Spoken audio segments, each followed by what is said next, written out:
Welcome to LiveDaf, your online Daf Yomi Shir. Shalom Aleichem. Welcome back to today's Daf Hayomi, Avodah Zarah Daf Nun. We begin a brand new Perek Rabbi Shmuel. So it's the Mishnah on Mem Tesam Beis, 8 lines off the bottom of the Amid. Rabbi Shmuel Eimer, Sholosh Avonim, Zu B'tzadzu.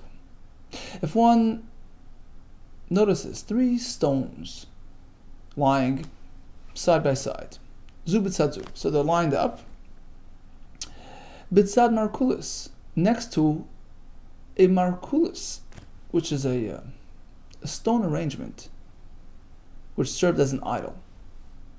There was a certain Avodah Zarah called Markulis, which was set up as follows: 1 stone on the right, 1 on the left, and the third was perched atop both of them. So it was 1 and 1 on top, part on this and part on that. I still recall when we were hiking through the back trails of the Golan Heights in Eretz Yisrael many years ago, and we actually noticed Markulises. Unbelievable. There was these stone arrangements, these boulders, 1 on the right, 1 on the left, 1 on top. And I recall from the Mishnayos from learning that this is a Markulis of Avodah Zarah. So the question was regarding approaching it, and it's asur b'hano. Even the stones around it, as we're going to see in the Gemara, asur b'hano. So, then there's a question of bittul, right? Did the owners abandon the Avodah Zarah? Well, it depends if they were chased away or they, sort of willingly left, as we're going to see later. So, bittul is an issue on its own. So, in any case, the format, right? This type of formation indicates a markulis. Interestingly, we typically do not mention. Taisus asks, how can we even mention the name of an Avodah Zarah? Not meant to express its name. So he says, really, it's a contrived name. He says, this is Daf Nun Amud Aleph Taisus Divrei Maschil Avnei Beis Kulis. Rabbi Tam asks, Heich Maskirin Shma, how do we even say the name? We're not supposed to. Unless it's an Avodah Zarah mentioned in the Torah, then that allows for us to say it. But otherwise, you're not supposed to. V'shem Elohim acherem lo yizkiru, not meant to. She says it wasn't its real name. It was called Kilos. The idol was called Kilos. Kilos is lashon of shvach, of praise, of honor. Chachamim switched it from Kilos, which is a positive reference, to Kulis. Kulis, he says, is lashon la'ag v'keles, a mockery. And the mar means it was switched. It was switched from a positive to a negative, from Kilos, which is a positive reference, to Kulis, which is a lashon of an insulting lashon, a mockery lashon. That's how it got its name. That's why in the Mishnah we call it Mar Kulis. Okay, so in any case, the primary Markulis arrangement, the stone formation, would involve 1 on 1 and 1 on top. And here he found 3 stones lined up, right, side by side, next to the main Markulis. Says Rabbi Shmuel, just as the primary Markulis of Avodah Zarah, by the way, they would worship it by stoning it. They would throw stones at the Markulis. And by doing so, they would actually be expanding and making it grow. Because the whole pile now is becoming the Markulis of Avodah Zarah. So now he finds 3 large stones situated nearby, lined up side by. It's also asurais. Why? Because, as the Gemara will tell us, it was a common practice to set up, a mini Markulis near a big one. Keep it company. So going to Rabbi Shmuel, not only is the primary Markulis asur, likewise the secondary one. But if it's just 2 stones, 2 big stones side by side, then we assume it's not a Markulis. No. The only time a stone is asur if it's shenirois imoy. If it appears to be part of the primary Markulis, it slid off the Markulis, it fell off. So then it is Avodah Zarah. Then it's asuris. V'she'ein nirois imoy. But if it's not right next to the main Markulis, which would indicate that it slid off, then mutaris, then they're okay because we do not assume that a second one was erected near the first one.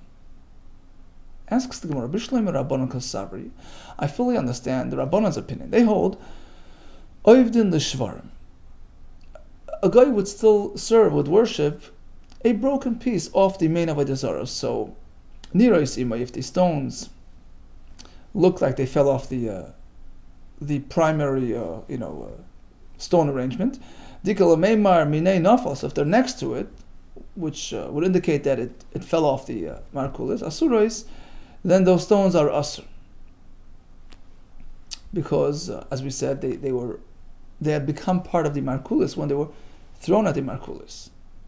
But She'ein Nirois Ima, if they're not right next to the primary Markulis, Mutaris, they're okay because chances are it did not come off the main configuration, and yeah.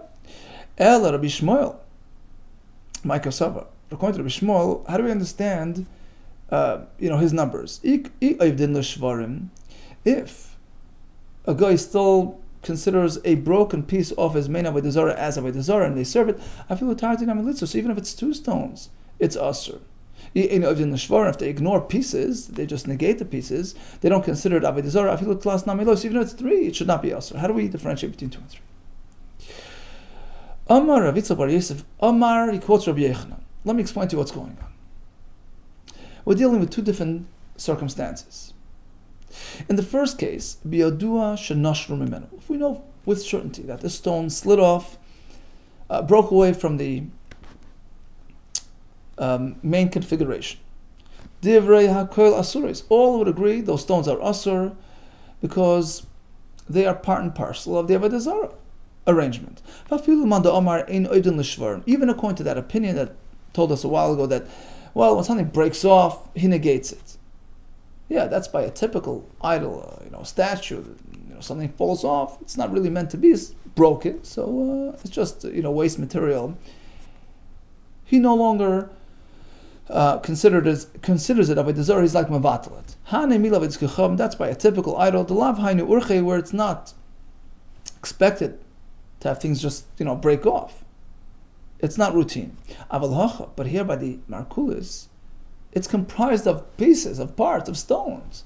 The mikara tvuri mitvri, right? Initially, it was pieces. It wasn't one unit. And as Rashi adds the words v'darkan lipol, you expect things to roll off. Hainu urches. That's norm. In which case, the stone is still considered Avodah Zarah. It doesn't lose that Avodah Zarah status. So again, if it is known to have come from that main configuration, fallen off the Markulis, it's Asur, according to all Shittas. Kipligi b'stam, machlekes, is when you're not sure. You see one near the thing, you don't know where it came from. Bimukuravis nami. Now, again, if it's right next to the Markulis, Rashi says within an Amma, Bimukuravis nami, dikala meimar, minei nafal, where chances are it did roll off the Markulis, the Rakal Asuris, again, all would agree to Asur. Kipligi b'ruchakis. The question is if it's past, an Amma. If it's 2, 3, 4 feet away, that will be the Shaila. Asks the Gemara, first of all, V'ha Markulis Ketani. The Mishnah is clearly speaking about stones right next to B'tzad. And you're telling me that if it's B'tzad, all agree there's no Machlekes? The Mishnah says there is Machlekes. That's first of all. So how do we explain? Says the Gemara, my B'tzad Arba Amis. Did they?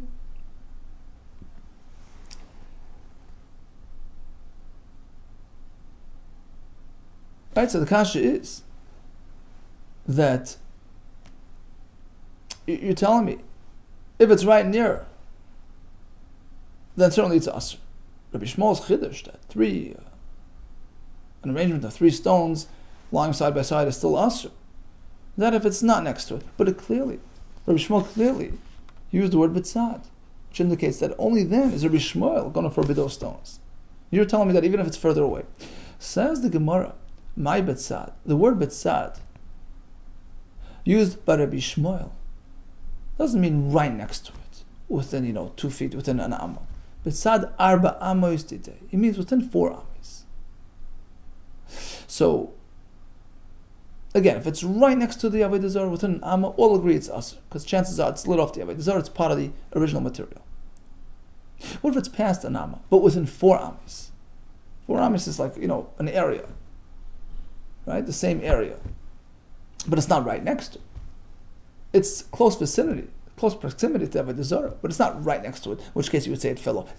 Chances are it didn't fall right off. But it's been arranged close enough to the primary Avodah Zarah. That will be the subject of discussion. That's the point of machlikas. But Tzad Arba Mistite, Rabbi Shmuel Savar, Rabbi Shmuel holds, although you can't assume it rolled off the markulis, it's still going to be us. Why? Oisin markulis katan, mitzad markulis gadol. They typically do make a small markul, a mini markulis near the large one, which means to say that it was meant for Avodah Zarah as well. Now that's only by sholish. If it's 3, the damin al markulis, where in terms of numbers, it matches the numbers of the markulis itself, which is made of 3 stones. So although over here it's not, arranged properly, it's just lying side by side, doesn't have the markulis, configuration, still there are surais, because that's the way they do it, They're lazy, just it's not the main attraction, not the main feature. So even if it's lying side by side, it's still asuris. Shtayim mutaris, but if it's just 2 stones, it doesn't have the number requirement, it doesn't have the 3, so then we assume it's not a markulis katan, it's mutar. Rabbanan sav, Rabbanan hold, no. Once they have the main markulis, they do not set up mini ones nearby. Einoisin markulis katan b'tzad markulis gadol, they do not set up small ones near the big ones, and therefore it doesn't matter if it's 3 or 2, leish shalosh, leish shtayim, whether it's 3 or 2. If it's further than right nearby, if it's an amma 2, 3, 4 away, then it's mutar. Only if it's nirais imoy, then it's asuris. If it's right next to it, right within an amma, then we assume it rolled off and it's asur. She'ein nirais imoy mutaris, but if it's further away, it's mutar. Let's go back and review what we just said. So biyadu shenashru mimenu d'merakal asuris. If you know with certainty that it rolled off the Avodah Zarah,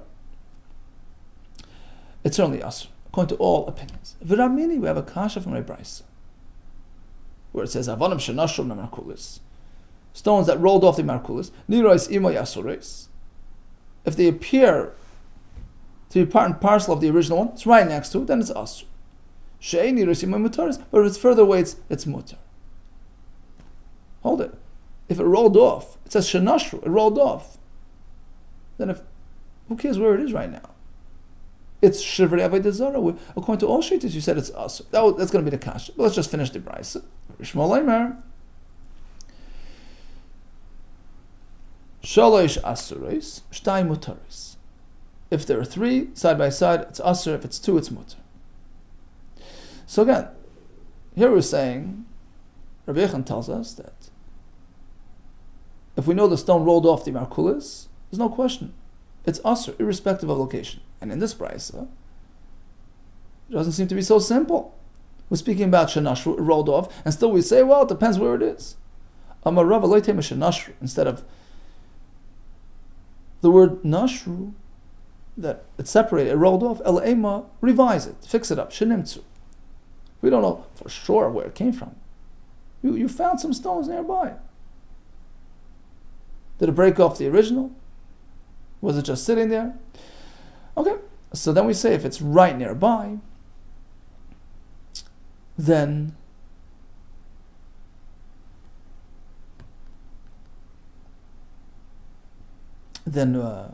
we assume it fell off the Avodah Zarah, otherwise not. Continues the Gemara. V'savar Rabbi Shmuel shtayim mutaris.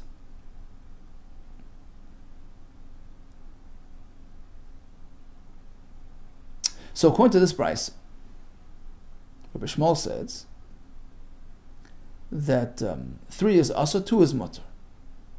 Right? V'atanya, we have another brisa. Rabbi Shmuel Eimer, shtayim b'tfisa loy asuris.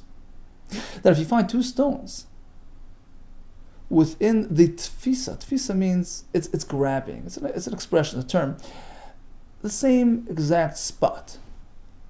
right? When one davens Shemona Esrei, so the 4 amis around them are considered 4 amis of tefillah. 4 amis is sort of the smallest unit in terms of location. It's this spot, it's this area. So the Avodah Zarah sort of grabs the 4 amas around it to be considered Avodah Zarah domain. Okay, so if you find 2 stones, but tfisa, within the tfisa of Avodah Zarah, Rashi explains that stam tfisa, the word tfisa means dalad amis. So if you find 2 stones lined up, but tfisa within the 4 amma radius around Avodah Zarah, asures, they are asur. Even 2 stones. Whereas in the Mishnah we just said 2 stones are mutar. Shalish, if it's 3, afilu muruchakais asures. Even if it's further away beyond 4 amis, it's asur. So the question is, how does this match up with the Mishnah, which says that according to Rabbi Shmuel,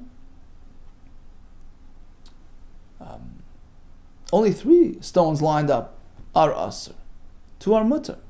And again, we're speaking within 4 amis, because if it's right next to the Avodah Zarah within an amma, all agree it's asur. We assume it rolled off the Avodah Zarah, it's part of the Avodah Zarah. There's no question. The question is beyond the amma, up until 4 amis, which is called tfisa, which is the Avodah Zarah's sort of domain. So in the Mishnah we say, according to the Chachamim, all stones are mutar. Nobody sets up a small markulis near a big one. It's just random stones.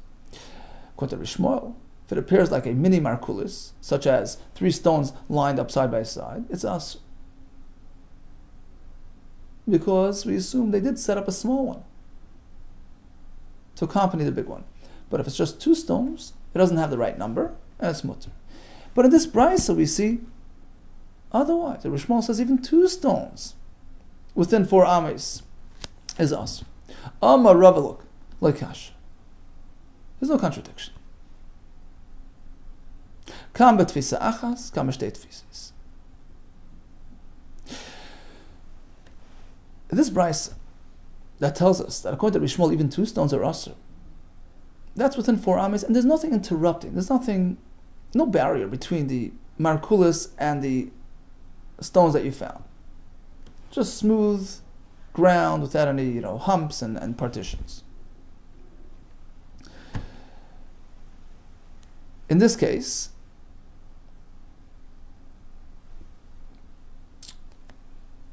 Rabbi Shmuel and even the Rabbanon will hold that it could very well have landed off the markulis. It could have slid off.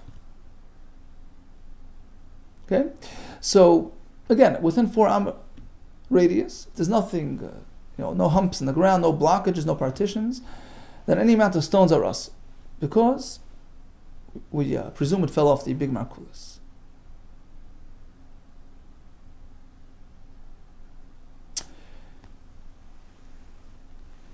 Now, if it's beyond 4 amis, according to the Chachamim, there's no chance it came from the markulis. And Rishmoel agrees to that, but he adds, well, if it's 3 stones lined up, even if it's beyond 4 amis, since it's in the same area of the primary markulis, we assume it was made as an auxiliary area. It was just an assistant. It was a secondary markulis, and it's asur as well. So that explains the brisa. Kam b'shtei tfisas. Whereas the Mishnah speaking that it was sectioned off. So we have the markulis, some flat ground, and then there was like a bump, a little partition, and some flat land beyond it until the end of the 4 amma radius. For example, there's some little elevated ground between both sides of the 4 amma area. So here, if you find the stone within the first section until the bump, rest assured it came from the markulis, it slid off, it's asur. Whether it's 1 stone, 2 stone, all agree it's asur. Beyond that bump, unlikely the stone jumped over the bump. So here the Rabbanan say stones are mutar, because it did not come from the original markulis. And here Rabbi Shmuel says, look, I understand that it couldn't have come from the original one, but sometimes they set up a mini markulis nearby, near the original one. So then it depends. If it's 2 stones, that's not common practice, so it's mutter. But if it's 3, it can very well represent a new markulis, a mini markulis, and it's asur. Okay, so again, bottom line, we have 2 different categories with respect to stones found near a markulis. If it appears to have slid off the main one, so if there's nothing, in the way, up until 4 ames, we assume it's slid off the main one, it's asur. There's something in the way, so until that barrier, it's asur, because again, we assume it slid off. Beyond that, it couldn't have gotten there by itself. Rabbanan say it's mutter. Rishmal says 3, but zeh is considered a mini markulis and is asur. So there's no barrier, there's no bump. So any stone up until 4 ames, which is in a reasonable distance, to assume that something rolled away from the main one, is asur. Beyond 4 ames, there's no chance that it rolled. Still, Rabbi Shmuel says if it's close by and it appears like a mini markulis, such as 3 avonim zu b'tzadzu, it's asur. Asks the Gemara, why would I assume that 3 stones lined up are considered markulis if it's not configured in a manner that they would configure markulises, right? Umarkulis ka'gavrim yihavi. Right? If it's just sitting side by side, is that a markulis? Vatani, we have a brisa describing the stone configuration of markulis. Elohen avnei beis kulis. See, it's called kulis here, right? Achas mikan, one boulder on the right. Achas mikan, a boulder on the left. Achas al gaben, one perched on top of them. Amarav gitana he became markulis. Yeah, that's describing the main, design of markulis. But once you have it there, and you make another one nearby, then the second one doesn't have to, conform to the markulis design perfectly.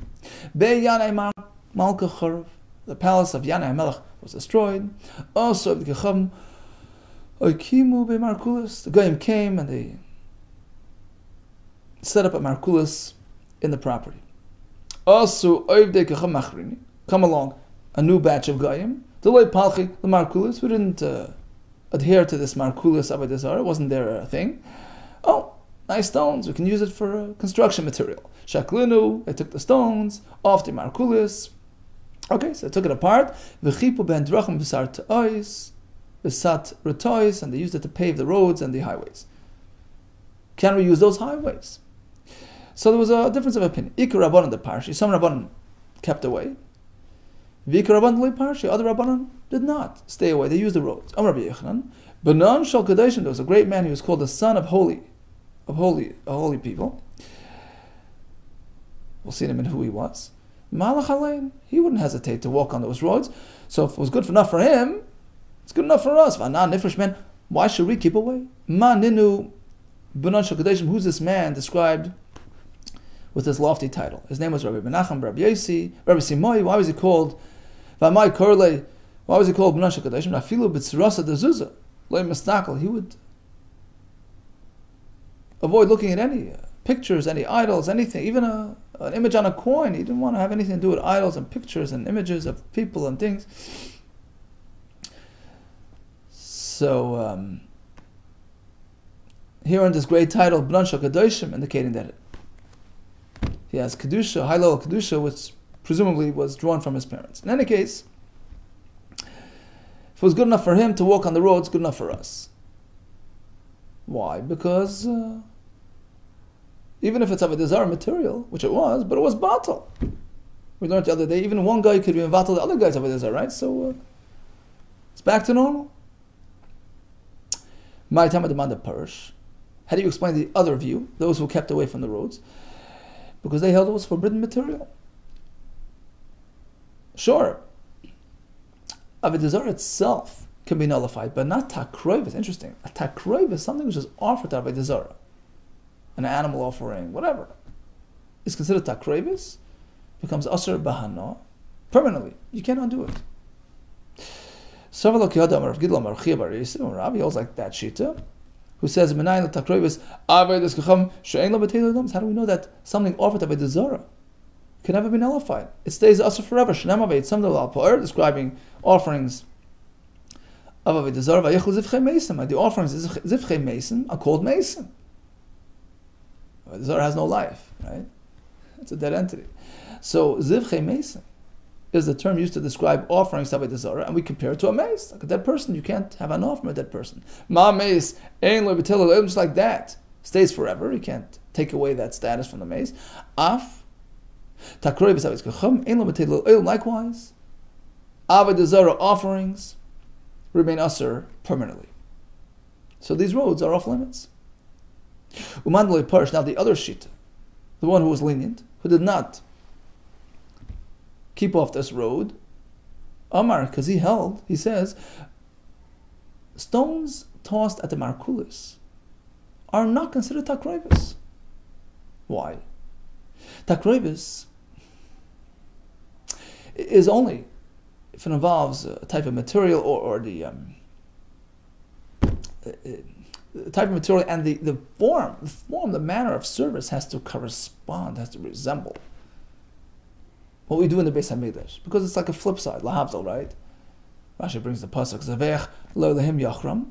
One brings an animal offering to Avodah Zarah, bad news, bilti l'Hashem lavade, because this procedure, this type of service, this type of activity is unique, is exclusive to Hashem. You're not meant to divert it to Avodah Zarah. So basically, it's a flip side. It's a diversion. You take what's meant to be there and you bring it here. In order for it to be considered takroivus, Avodah Zarah, with all its consequences, with all its isurim, it must entail a procedure which is typically done in the Beis HaMikdash.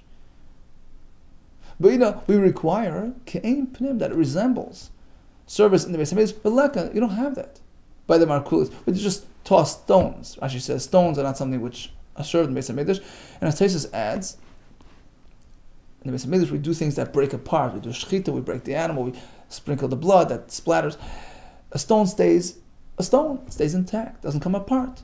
It's not an act of takroivus, and therefore does not become asur as takroivus. At most, it gets incorporated, it gets absorbed into the markulis arrangement. It's considered actual Avodah Zarah material, not takroivus. Avodah Zarah material itself, because now the markulis sort of expands, it gets bigger and bigger. So the stones are Avodah Zarah, but Avodah Zarah allows for bittul. That's exactly what happened when they paved the roads with those stones. Amar Rabbi Yosef bar Abba. He told us like this: Ikla, we had a guest who came. Rabbi bar Yirmiyah came la'asrin to our town. But also he came to the Beis Medrash with some good news. With a new halacha, va'aisi masnis b'yadi bura braysa as follows: Ovid kicham shevi avanim and markulis. A guy delivered some stones from the markulis and employed them as construction material, paved the roads with them. You can walk on the roads. But a Yisrael shevi avanim and markulis, but a Jew brings those stones and paved with them, as you can use them. So that was the brayse, and he added v'leis. It's a stumper, it's a riddle. V'leis nagar. There's no chacham, there's no wise man. V'lei bar nagar, nor son of a wise man, who can perhaps draw from his father's wisdom. Nobody can answer this. Nobody can explain, can reconcile this halacha. Difrakina. We're going to see in a minute what the problem was. What was so difficult to understand. I'm Rav Sheshes. Rav Sheshes responds. He says, you know what? I'm not a wise man, nor can I draw from my father's wisdom. I know I loy nagar, I'm not a chacham. V'loy bar nagar, nor the son of a chacham. Let me explain to you the halacha. It's pretty clear. Makushle, what's the problem? Do you have Gidel? How can we use the guy paved the roads, we're going to use the roads? How? Rav Gidel tells us that takroivus Avodah Zarah is asur forever. I'll tell you why. It's only considered takroivus if it resembles internal service, which doesn't apply by the tossed stones. So you can rest assured you can use these roads, no problem. Why? Because they underwent bittul when the guy diverted them and used them as construction material. But by the way, if a yid does it, it doesn't work, because a yid doesn't have bittul, like we discussed the other day. Amar Rav Yosef bar Abba. So once again, he tells us about the great visit. Ikla, who came to visit? Rabbi bar Yimri la'asrin, he came to our town. V'asa came to Beis Medrash. And he presented a brayse as follows: Maslin Umazaman b'shvius. Although on Shemitah, you're not meant to do, land work, you're not meant to do farming. If you have a tree which got inundated with worms, Maslain, you can remove the worms, because again, you're just trying to maintain, not trying to enhance the tree, trying to protect it from dying. Umazaman, Rashi says, mazaman means, let's say, the tree gets somewhat exposed, the bark peeled off. You can paste it back, you can fill the exposed area using zevel, some fertilizer, to protect the tree from the elements. B'shvius, even though it's Shemitah, you can do that. But you can't do it on Chol HaMoed. Vein maslin u'mazaman b'moed. On Moed you can't do that. Because on Chol HaMoed you're not meant to do any heavy work. Further, whether it's Shvius or Chol HaMoed, ein megazmin. You're not allowed to, prune the tree to facilitate more growth. But let's say it had already been trimmed, and now it's an open gash. You can smear it with oil to keep it moist, to protect it from drying up and dying. Whether it's Chol HaMoed, ben b'moed, ben b'shvius. End quote. And this brisa is so baffling. Nobody can explain it. Amar Avina. I'll try. Look, I don't have credentials. I know Eloi Nagar, I know Eloi Bar Nagar, I don't have any wisdom. I know. Let me explain to you. What was the problem with the brisa? Was it the seeming inconsistency between the way we treat land work on Chol HaMoed, where we don't even allow you to excise the worms or paste the gash, Ashvius, as opposed to Shemitah where it's allowed? That was the question. Why the difference between Chol HaMoed and Shemitah? Well, I'll tell you, it's very simple. Mai shno Shvius, the shori, right? This is part of the question. Why would you allow it on Shemitah? Or Mai shno Moed, the Asar, why would you not allow it on Chol HaMoed? Midami, how could you compare? Shvius, on the 7th year of Malacha Asar Rachmana, the Torah forbids doing land work to facilitate further growth, enhance the produce. But Tircha Shari, but you can work. You're allowed to exert yourself in any other way, and here it's merely Tircha. It's not considered Avodas HaKarka. It's not Malachas HaKarka, you're just protecting it from further damage. You're maintaining it. As opposed to Moyed, you're meant to sit back from doing any heavy work. Afilu Tircha Nami Asr. That explains why you can't engage in this activity in Chol HaMoed. That's not a problem. So what then is the issue? Velo Ziyum Aziyum Kokashli. He had a question regarding Ziyum. Velo Ziyum Agizum Kokashli. We seem to find an inconsistency between the halacha of Ziyum, which again means pasting the exposed, bark, as opposed to Gizum, which means trimming to facilitate further growth. That was the question. Ma'ish no Ziyum de Shari. So on Shemitah we allow Ziyum to protect, to maintain the tree. Ma'ish no Gizum de Asar, but we can't go and clip. What's the difference?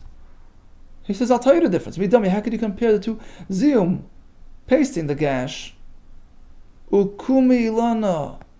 He's just maintaining the tree, protecting it from damage. V'shari, that's allowed. As opposed to gizim, pruning it, avrui ilana v'asr. That's enhancing the tree. That's asr. That's not a problem. That's fully understood. So what then is the issue? Vela rather, ziyum aziyum kokashli. We have an apparent contradiction within ziyum itself. Here it says, diktani maslinu mazam b'shviz. You can do these activities on Shemitah. Ramini, we have a kasha from a Mishnah in Shvius. Ramini, mizamen sanatiyos. You're allowed to paste up the natiyos, young trees, and wrap them, and clip the tips, voiceland bottom, construct these little structures around them, these protective, partitions. You could water them, not on Shemitah, only ad Rosh Hashanah, until Rosh Hashanah of Shemitah. So many activities you can't even do within 30 days of Shemitah, but these are vital activities. It's a young tree. It's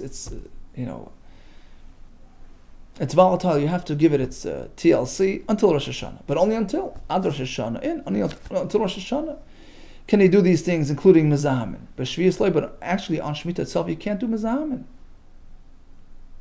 You can't cover that exposed bark. Whereas in the earlier brisa we learned that even on Shemitah, mizamin is allowed. Says the Gemara, perhaps there are two variations of this procedure. One is merely a maintenance act, one is more than that. V'dilma, perhaps you can answer. Could Rav Ukah bar Chama, as he explained to us regarding digging beneath the olive trees, the Amar Rav Ukah bar Chama, Trei kashkushi. Kashkushi is digging underneath olive trees. Trei kashkushi have, there are two different variations of this procedure. One is merely just for plain maintenance, and one is to actually enhance growth.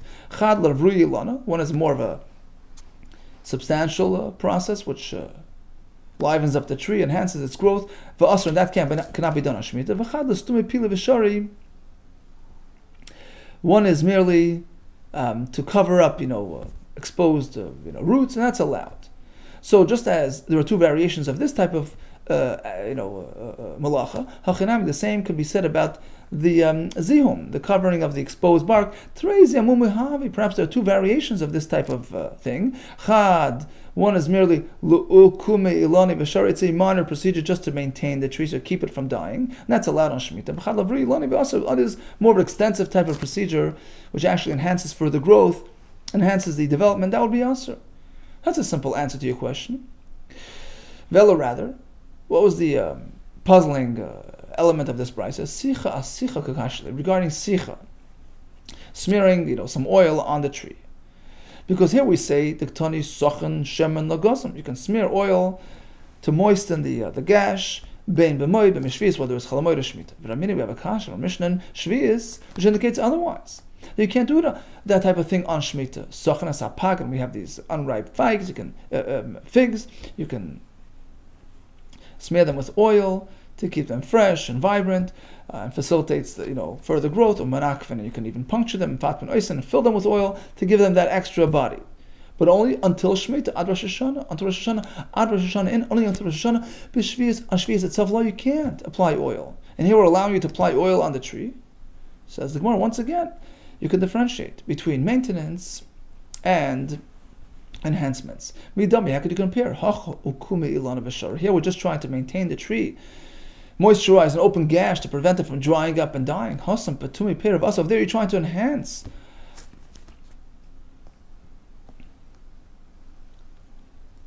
the plump up the fruits, and therefore v'asur, you're not allowed to do it on Shemitah. So far so good. What was the what's the stumper in the brisa? So he tells Ravina, you know what? I figured out the problem. Rabbi Bar Yirmiyah, who presented it as a difficult to understand brisa, it was as follows: Sicha de moyed, because there was an apparent mismatch between the act of sicha, applying the oil on chalamoid, versus azim the moed, versus not allowing, pasting up the gash due to the exposed bark on chalamoid. So sicha was allowed on chalamoid and not ziyum. Sicha the moed, azim the moed. That was the problem. Kukash, that was his kash. Look, how can you differentiate? Why that difference? Michte, look, hay ukume, vay ukume. This procedure is merely to maintain the tree, to keep it moist, and so is this one. Maishna, why do we find a difference? Hi, the shari, this is allowed. Sicha is allowed. Umaishna hai also, whereas ziyum, pasting the zevel over there to clog it up, to protect it. Hai also, that's not allowed. How do you explain that? Oh, that was the baffling part of the brisa. Hainu. The ka'amar, that explains when he said, Leis nagar v'lei bar nagar defrakine, I can't find anybody to resolve this price. Okay, so in a quick summary, we have the primary markulis, which was typically situated as one and one on top, stones that are close enough nearby, which lend to the assumption that they dropped off the main markulis, are considered Avodah Zarah. Not takrev Avodah Zarah, but Avodah Zarah itself, because they become part and parcel of the markulis. And even if they broke off, it's not an issue of broken and shivery, because, as we explained, that's the way it works. The markulis is initially comprised from parts and pieces. So you expect it to drop off, and it's still considered, it still retains its status. What about if it's further away, beyond the bump, or in a case where there's no bump beyond 4 amis? Rabbanan say you're okay. Rabbi Shmuel says, well, if you find a shalish avonim zebet tzazeh, lends the reason that it's a mini markulis arrangement, in which case it's usher as well. We had a machlokes whether you can do bittul on these stones. According to one sheet that you could, because not called takrev is Avodah Zarah. So there was some suggestion that it is, because it's really used to offer. It's an offering to the markulis, but the Gemara brought an opposing opinion, and in fact, Rav Sheshes concluded the same way, that since it's not kein pnim, it's not a type of offering which resembles the avodah in the Beis Hamikdash, it's not called takrevis. It's merely Avodah Zarah per se, which allows for a bittul. And we had a discussion regarding various malachis on Shvius and Chol Hamoed. The main point being that melechas karka, farming, is really also, but just some sort of minor form of malacha to maintain, to keep it from dying, from getting damaged, would be mutter. However, in Chol Hamoed, even tircha would be allowed. Sorry, even acts of maintenance would sometimes be banned, because it would involve tircha, and a moed is meant for rest and enjoyment. All the best to you, and atzlacha.